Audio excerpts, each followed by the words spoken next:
Hi friends, இந்த மாதிரி சூப்பரான ஒரு நண்டு குழம்பு எப்படி செய்யுதுன்னு பார்க்கலாமா? அதுக்கு நான் வந்து ஒரு அரை மூடி தேங்காய் எடுத்திருக்கேன், அதை வெட்டி போட்டுக்கலாம். அப்புறம் 5 மீடியம் சைஸு தக்காளி, அப்புறம் வந்து 1 ஸ்பூன் மிளகு.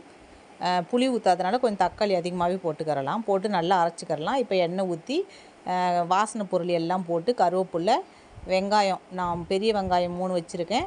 நல்லா செவந்த பிறகு 1.5 ஸ்பூன் இஞ்சி பூண்டு போட்டு பச்சை வாசனை போன பிறகு அந்த அரைச்சி வச்சுக்க தேங்காய், மிளகு, தக்காளியை போட்டு நல்லா மூடி போட்டு எடுத்தால் அந்த மாதிரி எண்ணெய் பிரிஞ்சு பச்சை வாசனை போயிடும். 1 ஸ்பூன் மஞ்சத்தூள், அப்புறம் ஒரு 1/4 ஸ்பூன் அளவு கரம் மசாலா, அப்புறம் தேவையான குழம்பு மிளகாத்தூள், அப்புறம் தனியாத்தூள் போட்டு நல்லா கிண்டிக்கிறலாம்.